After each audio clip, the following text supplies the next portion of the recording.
kundi dahil gusto nila ng tinapay pamor.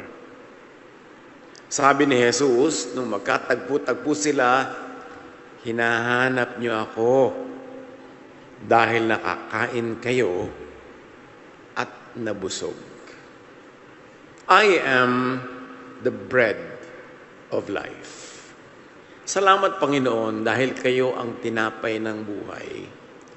Turuan niyo naman po kami ngayon kung papaano kayo magiging bahagi ng aming espiritu at pagkatao bilang tinapay ng buhay. Kayo ang mangusap, mangaral, papagliwanagin niyo po ang aming puso ng aming maarokang hiwaga ng mga matataas na salitang ito. Salamat po, kayo po ang magturo. Pinagpapasalamatan namin kayo, Ama, sa ngalan ng iyong anak na si Jesus. John 6:25 to 26.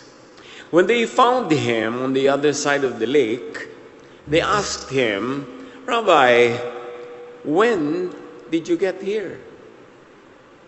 Jesus answered, you are looking for me, not because you saw the signs I performed, which is the major thing, but because you ate the loaves, which is not the major thing. And you had your fill. Nabusog kayo, kaya susunod-sunod kayo ngayon at pinaghahanap niyo ako. Hindi yung tinapay ang star, kahit pa nga dumami ito. The sign is not the gift, but the giver, who is the Father. The sign is not the event, the feeding, but the actor, Jesus. The sign is not the bread, but the source. Dapat malinaw yan sa simula pa lang. Yung mga tao na halina silang tingnan yung tinapay, hindi lumampas sa tinapay ang kanilang pananaw, hindi tumagos doon sa nagbigay ng tinapay at lalo na kung sino talaga ang tinapay. They were fixated on the material object that satisfied their physical hunger. So yung harina bread, ang pinagtuunan nila. Dapat sana'y revelation moment na yon kung sino si Jesus. Pero naging kainan event lang. Dapat ang tunay na naisip nila, sino to? Bakit niya tayo napakain ng ganito? Wala naman tayong dalang baon. Halos walang pinanggalingan yung pagkain. Pero hindi yun ang binigyan nila ng pansin, kundi yung pansamantalang ligayang natamo nila sa pagkain ng harina. And this kind of ignorance repeats in many activities of man. Hindi tayo lumalalim, nananatili tayo sa mababaw, kaya hindi natin makuha ang tunay na hiyas na ibinibigay. So hinanap, sinundan nila si Jesus for what He could give, not for what He is. At iba kumisan, kahit sa buhay natin ngayon, parang nararamdaman natin that people get to us, get close to us, not for who we are, but for what we can give. So sila'y nakatanggap, pero sadly, hindi nakakilala. Nakatanggap lang ng tinapay. John 6:27, do not work for food that spoils. Ano-ano yan? Hindi lang yung tinapay na napapanis, naluluma, inaamag, mga bagay na ang bisa ay pansamantala lang. Hindi tayo dapat napapako, naenganyo sa mga bagay na napaka-temporary ng ibinibigay sa ating ginawa o satisfaction. Fixes lang.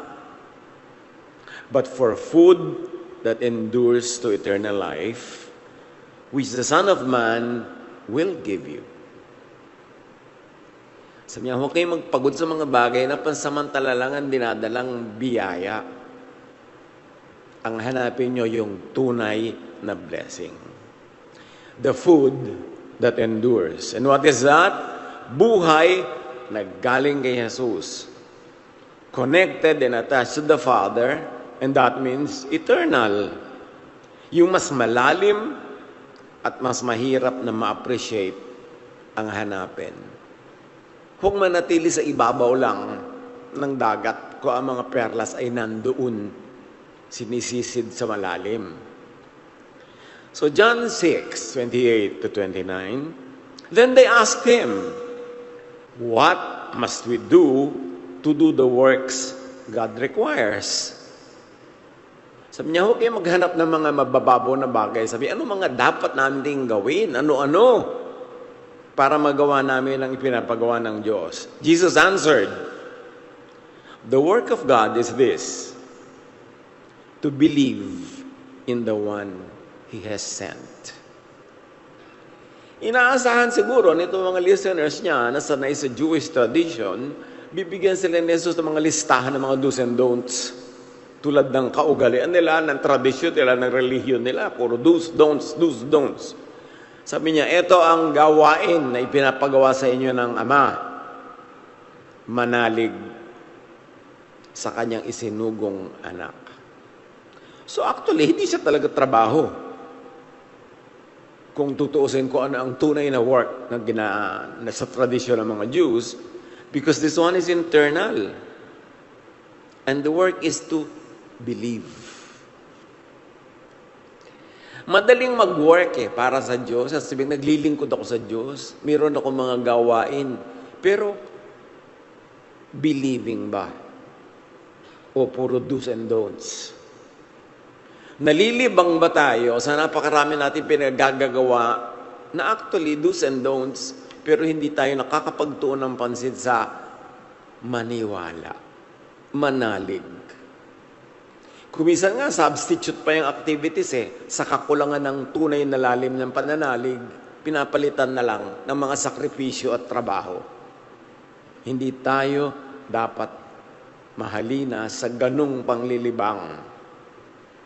John 6:30 to 32, so they asked him, what sign then will you give that we may see it and believe you? Parang kakaiba yung pinasabi mo. Hindi naman kayo minasanay sa mga hindi do's and don'ts. Ang pinapagawa mo sa amin, manalig, parang malalim-lalim yan, mahirap-hirap gawin. So para namin mag-invest kami dyan ng pagod, ano naman ang patunay mo na dapat kaming makinig sa iyo? What sign will you give us? What will you do? Our ancestors ate the manna in the wilderness. As it is written, He, meaning Moses, gave them bread from heaven to eat. Ikinambyo na naman nila ang usapan sa tinapay. Sabi nila, ano naman ang patunay na ibibigay mo sa amin na sugo ka nga ng kataas-taasan? Si Moses nga, pinakain kami sa desert. Yun, sign na siya ay propeta. Ikaw, anong sign mo? Isinasuggest na naman nila, magpakain muli. Ang totoo, nahigitan ni Jesus yung pakain ni Moses. Kasi pakain ni Moses, yung sapat-sapat lang. Pero nung si Jesus nagpakain, alam natin, pagkarami-rami pang tira. Napakaraming sobra. Hindi sila pareho. Jesus said to them, it is not Moses who has given you bread from heaven, but it was my Father who gives you the true bread from heaven. Isa na naman tong malaking pagsalungat sa nakakaugalian na nilang paniwalaan. Sabi niya, hindi si Moses ang talaga nagbigay sa inyo. Ang Ama sa Langit ang nagbibigay ng tunay na tinapay ng buhay. And at this point, dapat naman malinaw na sa isip natin, dalawang uri ng tinapay yung pinag-uusapan natin dito. Yung tinapay na harina, kakabusog sa sikmura, at si Jesus na tinapay ng buhay, na tinapay na buhay. Tinapay na nagbibigay buhay, hindi lang ng pansamantalang aliw sa sikmurang nagugutom. 33 to 35, patuloy ni Jesus, for the bread of God is the bread that comes down from heaven and gives life to the world. Hindi madaling usapan itong nagaganap sa kanila kasi kung pinag-uusapan nyo, mga material things lang, madali yun tangible, nabibilang, nakikita. Pero itong mga ideya, malalalim, matatayog ng mga ideya na kung hindi mo talaga susundan ng mataimtim, hindi mo maintindihan. Sir, they said, always give us this bread. So gusto naman nila yung tinapay na sinasabi ni Jesus na nanggagaling sa kataas-taasan na nagbibigay ng buhay. So may interest naman sila sa, Sir, always give us this bread. Then Jesus declared, I am the bread of life. Another shocker. It's the plot thickens. Pahirap ng pahirap maintindihan ito. Kaya kung hindi ka susunod talaga, maliligaw ka at bibitaw ka na lang, ayoko na nga ng topic na yan.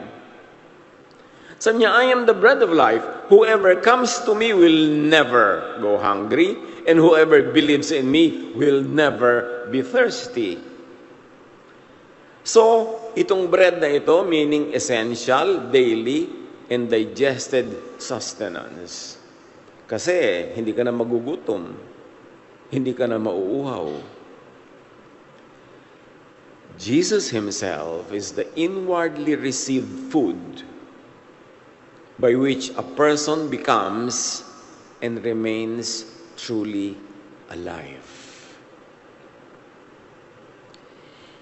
Hindi taga-abot ng tinapay si Jesus. Si Jesus mismo ang tinapay. Yun ang sinasabi niya. Talagang challenge maintindihan. Paano naging tinapay si Jesus? So, it's not just the giver, but the source. Not just a dispenser, but the food itself. Yun si Jesus. Now, Jesus is not just to be known, but to be received. Tulad ng tinapay, hindi mo tititigan ng tinapay, to know it, kailangan mo siyang kagatin, nguyain, lunukin, tunawin, para siya maging tinapay sa'yo. Gaano karaming tao na ayan si Jesus, tinapay, pero nakatingin lang sila. Ay, ang ganda ng tinapay. Ay, ang bango ng tinapay. Tama-tama ang tinapay. Pero hindi naman nila nilululon. O lulunin man, hindi tinutunaw. Kung kayo ay nakaranas na magpa-blood test para malaman ang inyong blood chemistry, anong kalagayan ng inyong kalusugan, malalaman nyo na kung anong kinakain nyo, lumalabas sa dugo. You are what you eat. So, tataas ang sugar mo, kita agad sa dugo. Sabi, bawasan mong pagkain. Kung kinakain si Jesus, dapat nasa dugo natin. Pag nilab test ka, makikita Jesusness. Kasi kinakain mo, nagiging bahagi mo, na-absorb ng iyong katawan at nagiging ikaw yun. So Jesus is not just to be known, but to be received, not occasionally, but daily. Kaya sabi ni Jesus sa pagtuturo niya ng panalangin, itong ipagdasal nyo, give us this day our daily bread. At si Jesus yun, hindi lang tinapay na pagkain. Nalilito kasi tayo kung isa lang ang ibig sabihin ng tinapay. You eat the bread and live from it. And Jesus is that bread. So the work really is to believe in that idea that Jesus as bread could be eaten. What about Him could be eaten and digested and assimilated into our spirit? Tapos sabi ni Jesus, whoever comes to me, whoever believes in me, will have eternal life. So dito, nandun na yung part ng work ng believing. Bread is tied to believing. Works of approaching, remaining, receiving, ingesting, digesting, absorbing, assimilating into the body. So may work involved. Hindi ka lang basta naniniwala Ino-operationalize mo sa buhay mo yan hanggang tumalab at maging bahagi ng iyong blood chemistry, ng iyong muscles, ng iyong cells. This is the work of faith, the work of believing in Jesus, making the life of Jesus live in you. Kaya sabi ni Jesus, man shall not live by material bread alone. May iba pang pagkain. Well, Jesus does not deny literal bread. He identifies himself as the higher, essential nourishment. Laging may duality eh. Huwag ka lang sa physical kumain ka ng spiritual. Huwag lang mababaw ang pag-unawa, malalim din. Eto pa, sabi ni Jesus, whoever eats my flesh abides in me and I in him. Now, when you say whoever eats my flesh, this is not observation, this is participation. Take my life into yours. Yung usa na kinain ng leon, actually, ay hindi namatay, patuloy na nabuhay dun sa katawan ng leon. Kaya ganun din yung parallelism, na pag kinain mo si Jesus, mabubuhay siya sa iyo. At ang buhay ngayon na ipinapamuhay mo ay para bang extension ng buhay ni Jesus mismo kasi siya yung kinain mo. And you have to translate this into spiritual meaning. Life, real, enduring life from the Father, yan ang tinutukoy sa life. Sabi niya, you will have eternal life when you eat me. Not just existing, but living from the right source. So may mga taong buhay physically, pero hindi nila kinakain si Jesus, hindi sila nakaugat sa Ama, therefore yung life nila physical lang. Hindi spiritual. At ang sinasabi ni Jesus, kailangan nyo akong kainin bilang tinapay ng buhay para yung physical life nyo mag-graduate to becoming a spiritual life that is eternal. Because if I am in you, you are in me, I am in the Father is in me, therefore the Father is also in you, therefore you have eternal life. You see the connection. Konektado sila. Jesus is the very sustenance, the bread by which a person becomes truly alive, beyond just earthly, material existence. Kaya sabi ni Jesus, I came that they may have life to the full, meaning in abundance. Yung marami, yung sobra, yung umaapaw. Yun ang buhay na gusto ni Jesus para sa atin. At sabi pa niya, apart from me, you can do nothing. Meaning you can do nothing above your daily mundane existence. Hanggang dyan ka lang, hanggang earthly existence ka lang, hanggang earthly need, hanggang earthly satisfaction. Because apart from me, you can never graduate to a higher level of existence. Kaya dapat we should change from glory to glory. That when we really eat Jesus as bread, nagkakaroon tayo ng growth. Parang kumakain ka rin ng tamang pagkain. Lumalakas ka, tumitibay, nag-evolve. Pero kung wala kang makitang gano'n sa spiritual life, ang itatanong mo, ano nga ba kinakain ko? Baka naman harina bread lang at hindi talaga yung Jesus, the bread of life. Kasi hindi naman kung religious ka o ma-attend ka ng religious activity, kamemoryado mo lahat ng verses at sunod ka ng sunod sa works na do's and don'ts, hindi ibig sabihin nakakain mo na yung bread of life. Kailangan yun talaga ang work mo. To believe in it and to operationalize it in your life.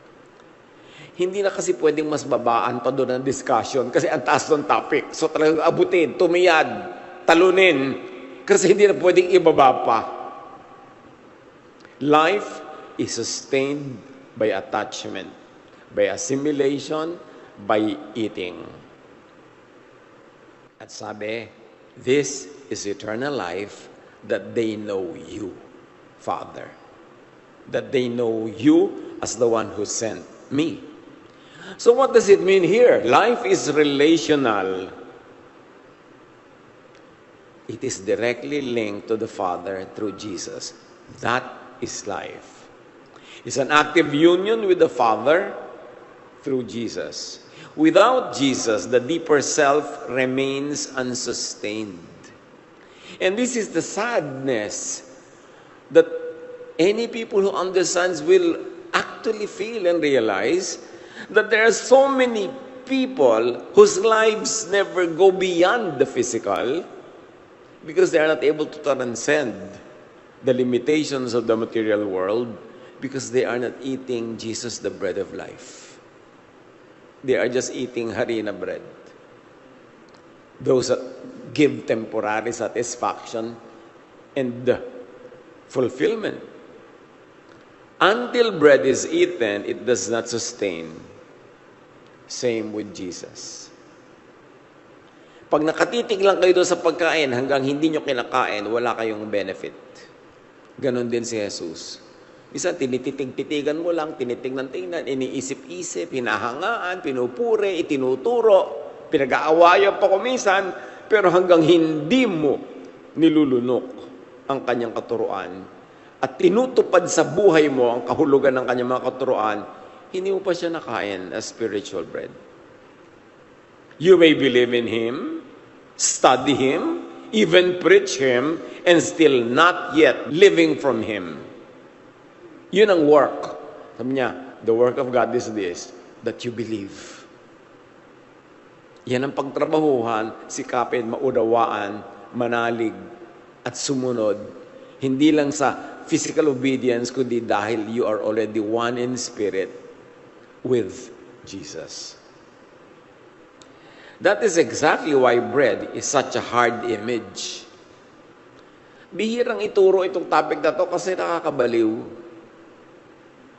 Ang hirap abutin. Parang ulap na pag nakapamo, wala na doon. Parang usok. Parang asap. Kasi masyado siyang hindi material. Masyadong spiritual. Ang taas-taas ng level ng teaching na to. Minsan sabi ko, bakit kaya ganun ang level ng teaching ni Jesus? Hindi na lang ibinabababa pa na konti. Pero yun ang turo niya, hindi yun ang pag-aralan. Siyang nakakabatid kung anong pinakamahusay na paraan ng pagtuturo. So, mahirap ituro kahit kay Jesus yung topic na to. Because it is not just for crisis. Bread is daily. Pag sinabi ni Jesus that I am your daily bread, ibig sabihin, kaliit-liitan, kalaki-lakihang pasikot-sikot ng buhay mo, dapat sangkot ako dyan. Hindi mo lang ako isasali pag may problema ka. Tapos pag nire-relax ka na, puwera na ako. Hindi lang ako pang crisis. Kasi ang bread, hindi lang pang crisis, pang everyday. And if you like, 3 meals a day pa, with matching merienda pa. And of course, whatever bread means to you in your local culture. Basta pagkain. Bread is not just for church moments. Meaning Jesus. Bread is ordinary. Therefore, Jesus must be in the everyday ordinariness of life. Not only when you're so extremely happy, when you're successful, or failure, when you're in between. Nandun pa rin yung bread. Bread is not just for information, it is for assimilation. It is not just for the soul someday, bread is for your soul now. Kaya mahirap tanggapin si Jesus as bread. Kasi ibig sabihin, surrender. Tunay na connection and up to a point, a great degree of dependence for sustenance. I am the bread of life amounts to, I am the one you must live from. Not merely the one who gives you things, but the one whose own life must enter you, sustain you, and become the source from which you think, endure, choose, love, and remain alive this is commitment. Pag itinrato mo Jesus as your bread, it is commitment. Na ang pag-iisip niya ang gagawin mong pag-iisip mo. Ang pagpapahalaga niya ang magiging values mo. Ang kanyang style ang magiging style mo. Kasi nga, you are what you eat. Jesus is not merely the giver of bread, He is the bread. And the work of faith is pag-aralan kung paano siya kakainin, lulunukin, tutunawin, at sasaling sangkap ng ating dugo, ng ating laman, ng ating buhay, ng ating isip, ng ating damdamin. Verses 36 to 40, "But as I told you, you have seen me, and still you do not believe." Pinakain ko na nga kayo, sobra-sobra hanggang hindi pa kayo naniniwala sa akin. Ang dami ko nang gagawa, napagaling ang mga may sakit, ang dami ko nang nakita nyo na mga pinagagawa ko, hindi pa rin kayo nananalig. My Father's will is that everyone who looks to the Son and believes in Him shall have eternal life. Sari-sari ang tinuturo ng mga religious groups kung paano magkakaroon ng buhay na walang hanggan. Kaya Jesus tayo makinig. Sabi niya, eto ang kalooban ng Ama. Sino man ang titingin sa anak at mananalig, magkakaroon ng buhay na walang hanggan. Mananalig. Ano yung papanaligan sa kanya? To the point, nakakainin mo siya dahil bilib na bilib ka. 41 to 46. At this, the Jews there began to grumble about him because he said, I am the bread that came down from heaven. Natural. Sabi niya, ano yun? Paano natin siya kakainin? Ano to? Cannibalism. Kasi nagiging napakaliteral ng pagbasa nila. Stop grumbling among yourselves, Jesus answered. No one can come to me unless the Father who sent me draws them. Huwag na kayo magtalo-talo, hindi yan nadadaan sa debate. Hindi yan nadadaan sa pagtatalo-talo. Kasi liban na lang na pagkalooban kayo ng Ama na makaunawa, hindi nyo nga mauunawa. So, ibig sabihin, Diyos lang talaga ang magde-decide kung maunawaan ko yan or not. No, ino-offer naman yan ng Panginoon sa lahat. But, meron kang participation. Tatanggapin mo ba? Pagtatrabahuhan mo ba yung homework na unawain yung itinuturo? Sabi ni Jesus, they will all be taught by God. Everyone who has heard the Father and learned from Him comes to me.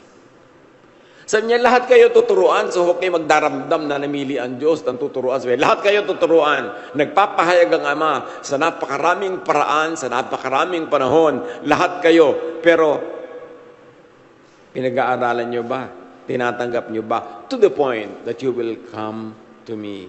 Na ma-identify nyo, oo nga, siya nga ang anak ng Diyos. Tama, yan nga ang itinuturo. Nakikinig ba tayo sa mga inuudyok sa atin ng Espiritu? Itinuturo ng Ama sa lahat ng panahon para pag nakita natin yung teaching ni Jesus ay may recognize ka natin ito nga ang galing sa Ama. Yun ang participation ng tao.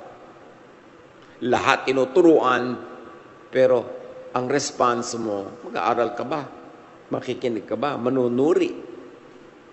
Hindi lahat ng ayaw tumanggap ay kulang sa paliwanag. Madalas, kulang sa pagbubukas ng isip at puso. Ayaw lang talaga. 47 to 51.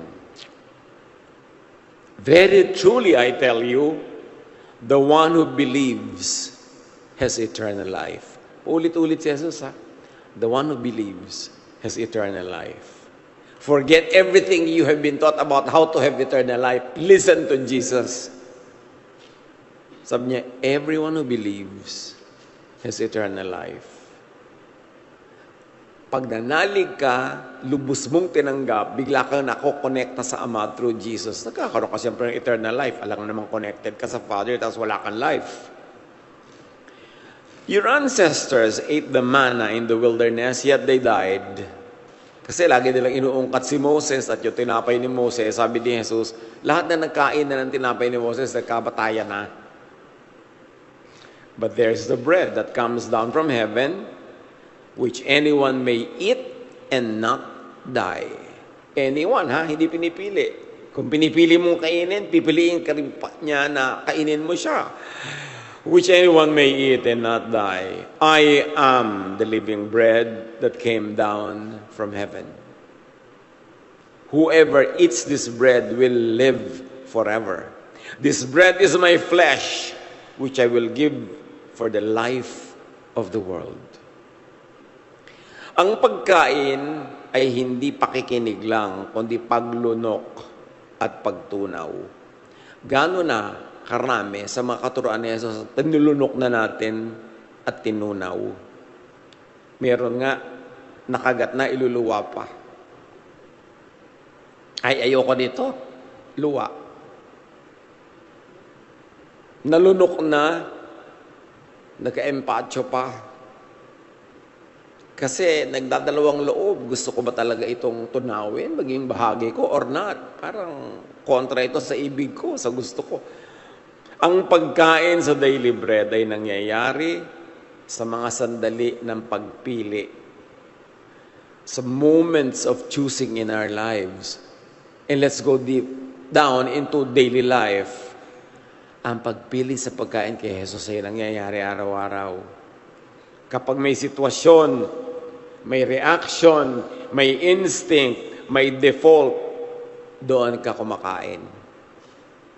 Nagalit ka bigla, anong reaction mo? Yun ang kinain mo. Nagtampo ka, nag-walk out, ayaw mo magpatawad, o kung ano-ano, yun ang pagkain. Kaya sabi ni Jesus, ako kainin nyo. Nagagalit ako sa nanay ko, o kainin mo ako, love your mother. Para maging loving ang iyong disposition. Na iinis ako, kainin mo ako, be patient, because I am the bread of patience. Doon nakakain si Jesus.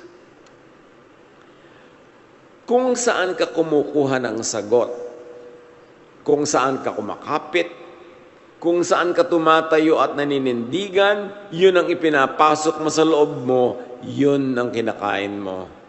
Piliin si Jesus every time, every moment, big time or small time, na siya ang kainin para siya ang pumasok at siya ang maging bahagi ng ating katawan at espiritu. So ang pagkain kay Jesus, hindi lang pakikinig, kundi pagpili. Pagsunod sa paraan niya, moment by moment, day by day. Hindi week by week, hindi month by month. Kada segundo, may pinipili tayong kainin. O merong very rude na clerk sa'yo, anong kakainin mo? Anong sagot mo sa sitwasyon na yan? Nandun si Jesus, the bread of life. It's a choice.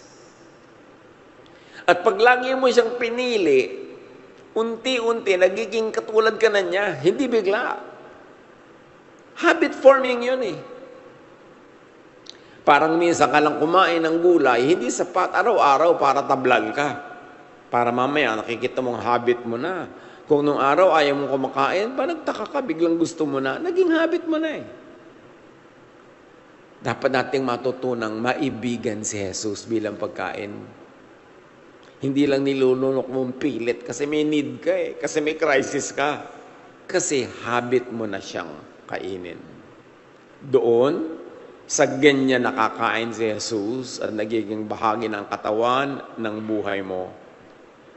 Nabubuhay siya sa iyo tulad ng pagkain kinakain mo. At dahil doon nabubuhay ka sa Kanya, nagiging isa kayo. At dahil isa na kayo, kung saan siya pumunta, kasunod ka. Kasi isa kayo. At dahil kaisa siya ng Ama, through Jesus, kaisa ka na rin ng Ama. Therefore, may eternal life ka. Wala nga naman kaisa ka ng Ama, tapos wala kang eternal life.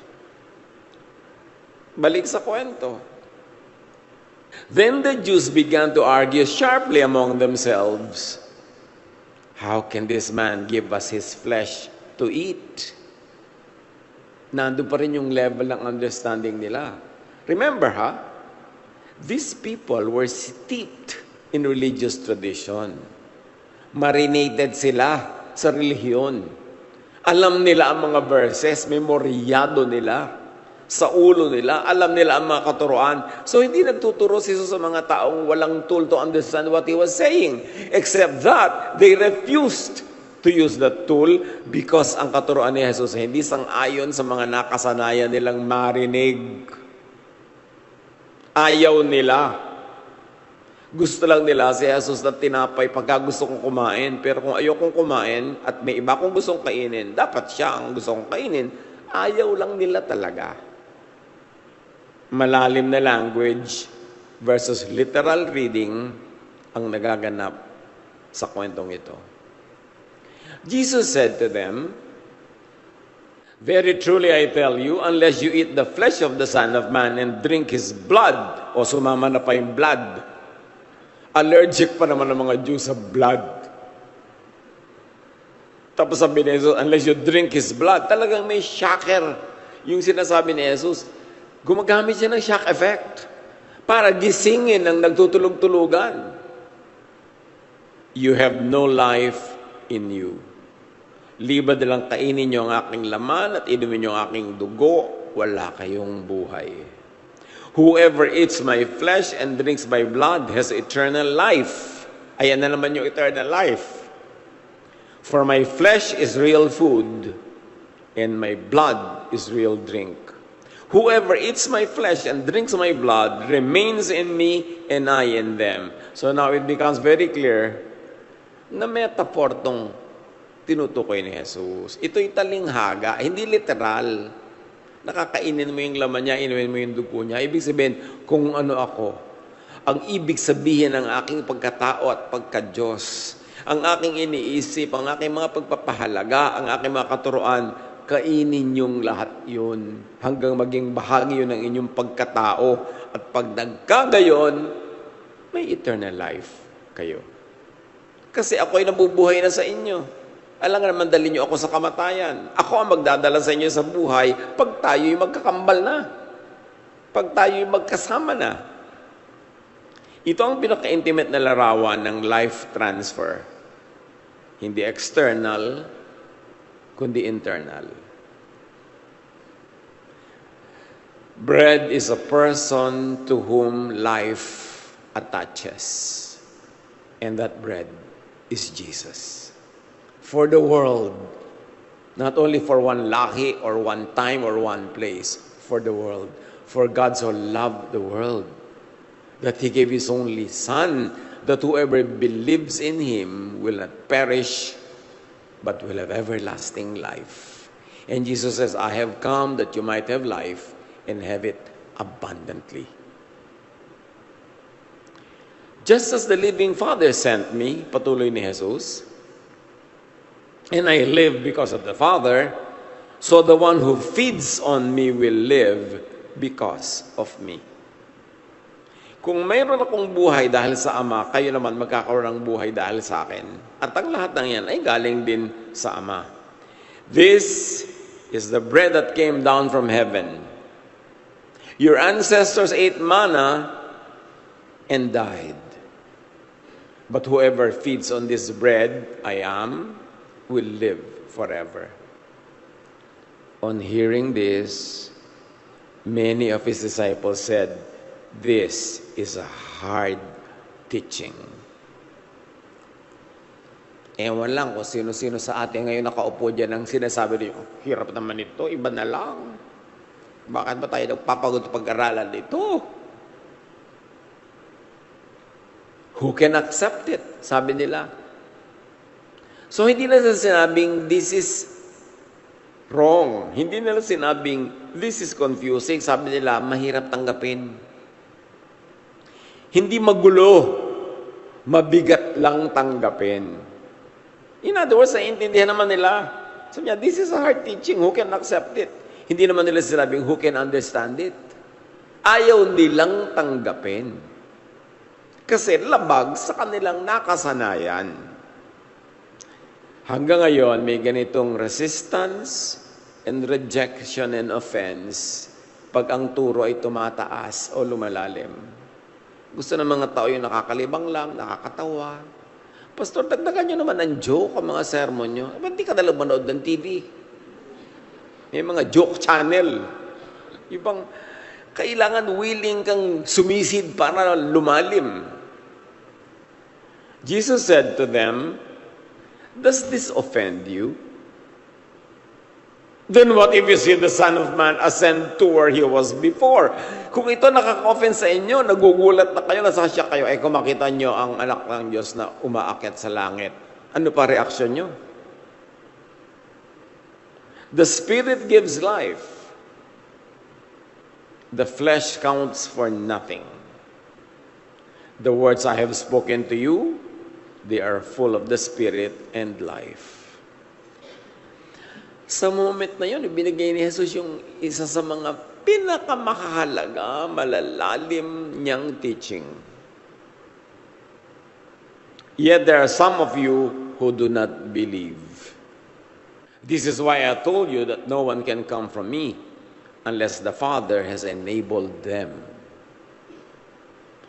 Blessing ng Ama na anyayahan tayong maunawaan si Jesus. Pero action natin na lumapit, tumitig, bumabad, mag-aral para lubos na maunawaan. It's a partnership. Araw-araw, magbigay ng puwang, magbigay ng tahimik na sandali. Hayaang may pumasok na katuruan mula kay Jesus. Hindi lang iniisip ang mga bagay na ito, kundi tinatanggap. Gaano karami ng mga katuroan ang narinig na natin, naisip na natin, pero tinanggap ba? Kinain ba? Pag may nararamdamang pagtawag sa loob, kuminsan meron tayong gano'n merong, wow, maganda yata itong pag-aralan. Ang ganda nga, may ilalim ito. Huwag agad kontrahin. Pag may nadidinig na ideya na lihis sa dati ng nakasanayan, huwag agad tanggihan. Kasi sa pagbubukas ng isip at pagtanggap sa mga bagong mga pananaw, doon tayo lumalago at doon tayo nagkakaroon ng mas malalim na pangunawa. Stop staying in the comfort zone. There is no growth in the comfort zone. Kung ang bakod mo'y nandyan, buhatin mo yan, ilayo-layo mo para lumaki ang iyong bakuran. Huwag kang maging kontentong malimita sa bakod mong napakatibay na napakaliit naman ang sakop. Sa ganyang pagbubukas ng loob, nagsisimula ang tunay na paglapit kay Jesus. Dapat bukas ang isip mo sa bago. Kasi mahilig si Jesus sa bago, di ba? New covenant, new command, a new promise, a new life. Kaya dapat mahilig ka maghanap niyan. Hindi ka mapapahamak basta marunong ka lang mag-filter. Change from glory to glory. Give up childishness and mature. Sabi ni Paul, when I was a child, I thought like a child. I reasoned like a child. But now that I'm a man, I give up childish ways. At hindi biological life ang tinutukoy doon ni Paul. Spiritual life. Merong bahagi ng buhay natin na child lang tayo. Childlike, childish. Pero hindi ka dapat magtagal doon. You must move from glory to glory.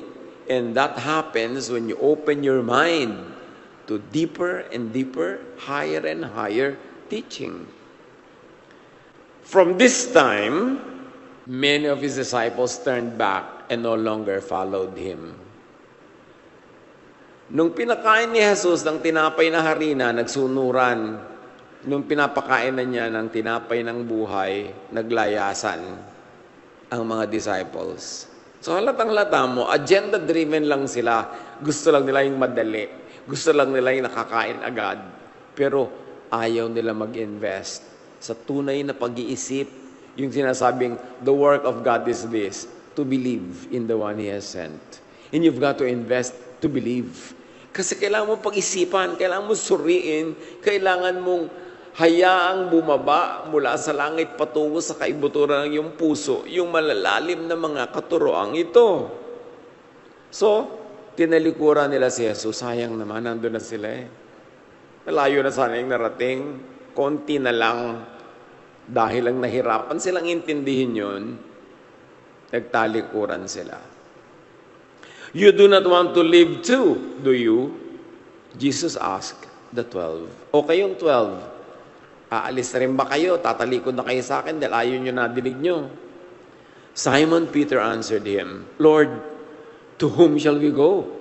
You have the words of eternal life. And who will know what the words of eternal life are? Yung tinuruan ng Ama at tumanggap ng katuroan na yon at lumapit kay Jesus, sila ang masabing, oo nga, itong nadidinig ko, words of eternal life to.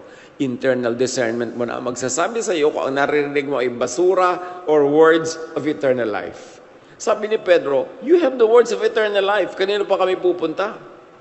We have come to believe and to know that you are the Holy One of God. Revelation yun.